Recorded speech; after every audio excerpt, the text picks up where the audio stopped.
So today we are going to cover chapter money from the unit money and banking class 12th economics. Okay, so let's begin.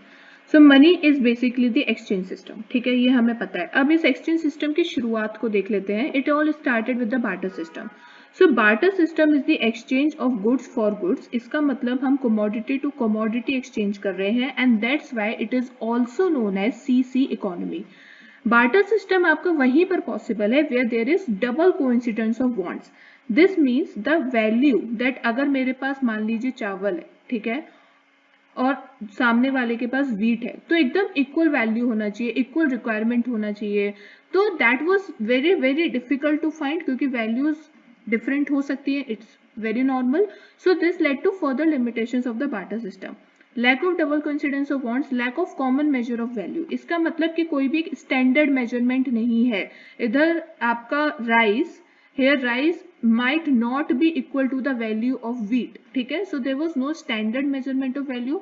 no deferred payments. deferred payments का मतलब होता है कि future payments को करना बहुत ज़्यादा मुश्किल होता था. ठीक है, आप इधर lending या borrowing, it was not easy because goods are not easy to be stored and to be valued, which also gave rise to lack of store of value because goods are perishable in nature, right?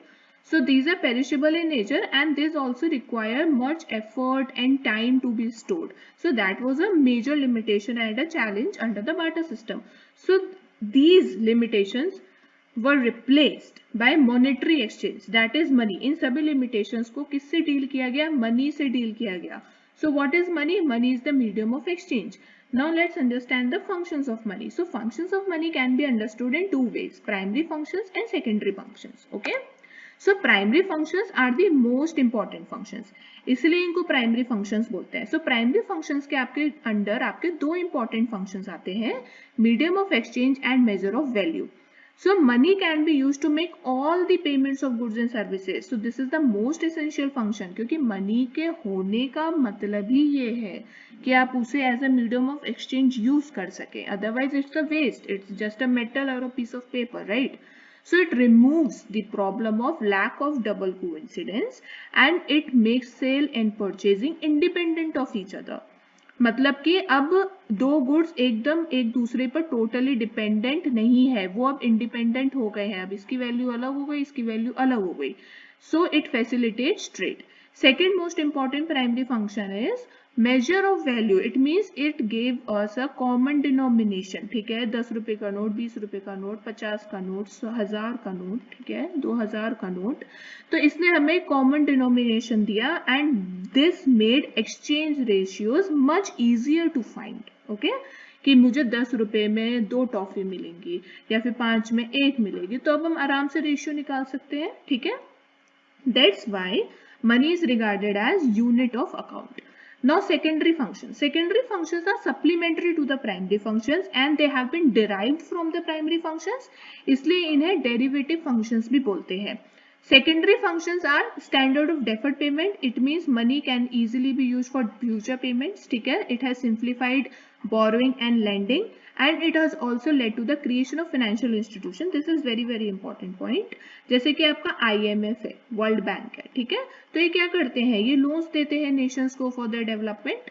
So this feature of money that it can be used as a standard deferred payment has led to the creation of financial institutions. Okay, second function is store of value. It means money can easily be stored. ठीक है, of course सब इकट्ठा करके रखते हैं, इसको हम savings कहते हैं. ठीक है, so money has a merit of general acceptability, means it is acceptable by all, it cannot be denied by anybody. Okay, so it is very easy to store. कोई ये नहीं कह सकता कि ये 10 साल पुराना 500 का नोट है तो मैं नहीं लूंगा, वो ले लेगा अगर वो लीगली ऑब्लाइज्ड है, अगर वो लीगल टेंडर है आपका मनी. ठीक है, लीगल टेंडर क्या होता है इसको हम आगे देखेंगे.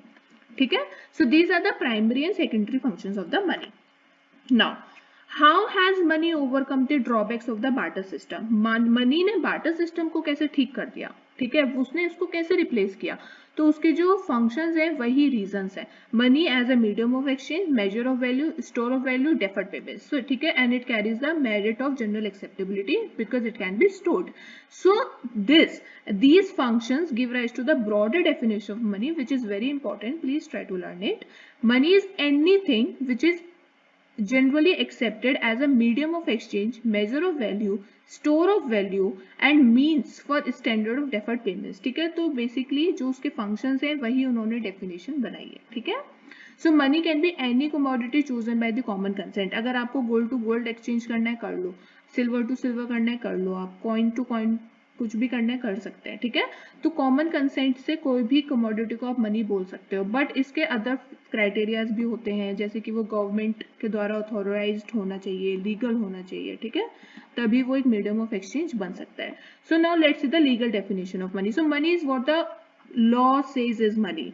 लॉ का मतलब हो गया इधर गवर्नमेंट. अगर गवर्नमेंट ने बोल दिया कि 500 का नोट आपका मनी है तो वो मनी है. अभी जैसे पहले आपके ड्यूरिंग द टाइम ऑफ जब आपके यहाँ 500 और 1000 के नोट चेंज कर दिएगा तो अब आप वो नोट्स यूज नहीं कर सकते, बिकॉज अब गवर्नमेंट कहती है कि वो आप नोट्स लीगल ही नहीं है फॉर द पेमेंट. ठीक है, सो जो गवर्नमेंट कह रही है वो पैसा है, वो मनी है. So this is the legal definition of money.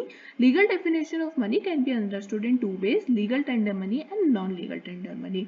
Legal tender money क्या होता है? Money which can used legally to make payments and the creditor is obliged. अगर मैंने किसी को 10 रुपए का नोट दिया है तो क्रेडिटर उसको मना नहीं कर सकता, वो बोलेगा कि हाँ मैं ले लूंगा, बिकॉज वो लीगली ऑब्लाइज्ड है.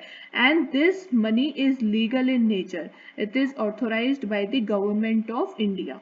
Okay, so that's why it is known as legal tender money. Legal tender money भी आपके दो टाइप्स के होते हैं, लिमिटेड एंड अनलिमिटेड. लिमिटेड क्या होता है? That it can be paid up to a certain limit.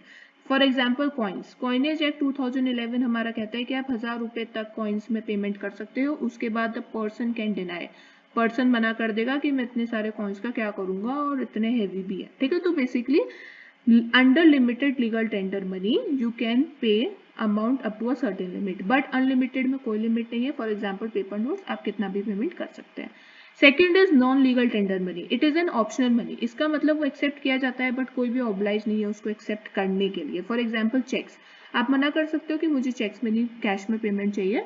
So it is absolutely acceptable. Okay, एक और इधर टर्म आता है बैंक मनी. बैंक मनी क्या होता है? Demand deposits created by the commercial banks. ये नॉन लीगल टेंडर्स होते हैं क्योंकि कोई भी उन्हें मना कर सकता है. ठीक है, तो डीडी क्या होता है? आप बैंक में गए, ठीक है, वहां पे आपने अपने पैसे डिपॉजिट किए, फिर वहां पे आप डिपॉजिट करके रखते हो, फिर आप कभी भी उनको ड्रॉ कर सकते हो in the time of need. तो ये डिमांड डिपॉजिट्स होते हैं. Demand deposits are those deposits which can be withdrawn any time according to your requirement. Okay, so next important topics आता है इधर आपका मनी सप्लाई. मनी सप्लाई के लिए डीडी को समझना इंपॉर्टेंट है, प्लीज इसको दिमाग में रखें. So money supply refers to the total value of money held by public at a particular point of time. इधर तीन कीवर्ड्स आ गए हैं. Total value of money held by public, जो लोगों के पास है, नॉट बैंक्स. बैंक्स के पास नहीं, जो कि लोगों के पास है. ठीक है, at a particular point of time. इधर क्योंकि हम पॉइंट ऑफ टाइम की बात कर रहे हैं, that's why it is a stock concept. इसके कंपोनेंट्स देख लेते हैं. सो the currency held by public is composed of two components. Okay, currency with public and DD with banks. Banks में जो डिमांड डिपॉजिट्स है वो किसके हैं? वो पब्लिक के ही तो हैं. लोगों ने जाकर अपना पैसा इकट्ठा करवाया, तो basically this is the money held by the public. जो बैंक है वो तो सिर्फ उसका ध्यान रख रही है, उसको रख रही है, उसको जरूरत के समय पर दे रही है. ठीक है, so DD actually belongs to the public. So currency with public, जैसे कि आपका ये मोस्ट लिक्विड होता है, जैसे कि कॉइन्स हो गए.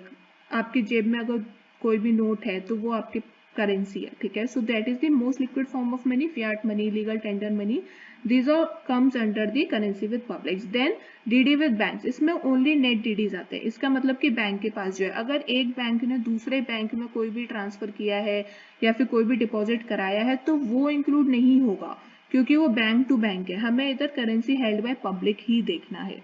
All right, so okay, so continuing with the topic, next is measures of money supply. Money supply को मेजर्स कैसे करते हैं? इसके चार कंपोनेंट्स होते हैं, M1, M2, M3, M4. M1 is the most liquid. इसमें क्या है? Currency and coins with public plus DDs, that is demand deposits and other deposits with RBI. ये बहुत मिनिमल होता है.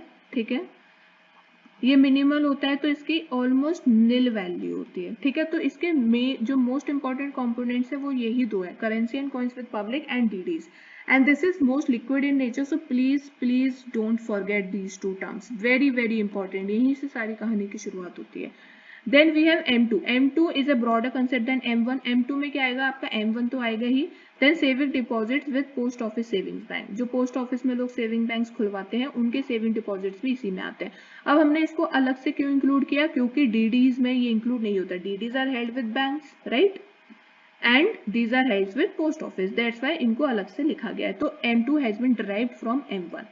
Then M3 और भी ज्यादा ब्रॉड हो गया, बिकॉज M3 आता है आपका M1 plus net time deposits with banks, okay, जो नेट डिपॉजिट्स किए गए हैं। Then M4 includes M3 plus total deposit with post office saving banks, ठीक है। ये आपका लीस्ट लिक्विड होता है। अब मैं आपको एक इंपॉर्टेंट चीज बता देती हूँ कि करंट इकोनॉमी में M1 and M3 are the most important and relevant measures of money supply, क्योंकि अभी क्या है कि कोई भी पोस्ट ऑफिस में आपका डिपॉजिट जनरली करते नहीं है, because it has declined over time, now almost everybody goes with DD, right? So that's why in contemporary times M1 and M3 are the most relevant measures of money supply.